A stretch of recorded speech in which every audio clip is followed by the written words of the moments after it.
Gold prices remain elevated. At least they did this morning. We saw gold prices rallying late last week after Fed Chair Powell spoke at the Jackson Hole Symposium, extending those gains as high as 1823 early in the session today. However, we did see prices pull back quite aggressively, took us all the way down to 1807. We closed right around 1810, so we were unable to hold on to those gains, although gold still does remain above 1800. And 1800 became a very favorite level in the month of July. We traded at some point almost every day, it seemed, at that 1800 level prior to seeing a little bit of a trade higher, and then obviously the big trade lower that we saw in that flash crash a couple weeks ago, taking us all the way down to 1690. But since then, it's been a pretty strong gold move higher.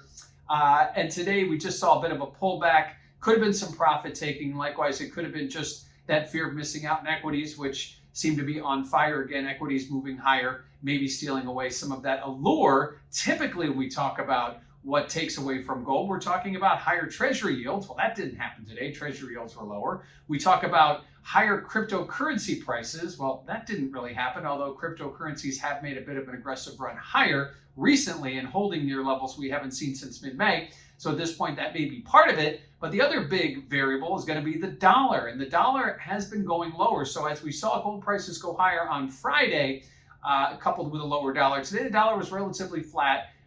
Gold prices higher early in the session and then come crashing down, but still above that key 1800 level. Now, what does that mean for volatility? Well, if you check out that CVol index over at cmegroup.com, you will notice that volatility has been on the decline, despite the fact that we continue this trend and then see a big pullback.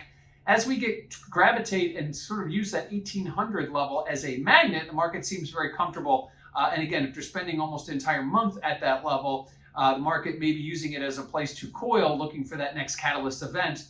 Could it be something from the Fed? Could it be something relative to the dollar? Could it be something that we don't even know yet that could either propel us higher or send us back down to those lows that we saw in the flash crash? At this point is unclear, but at this point, 1800 seems to be very much a comfort level. We see volatility decline as we continue to drift at or near that level. Lastly, let's look at the positioning. What did the speculators do coming into Jackson Hole? Well, they added to their existing long positions, something they've been doing pretty much for the entire month of August. So it'll be interesting to see if the speculators were the reason we saw the turnaround. We'll get that information this Friday from the CFTC. So we won't know that for a couple of days, but clearly something changed and it wasn't one of the typical market variables, treasury yields, cryptos, or the dollar that caused the turnaround in gold today. So gold prices, after getting that big boost from Friday's Powell testimony, hold on early in the session to those higher price levels, but give them back late in the day, but do hold above 1800 into the close.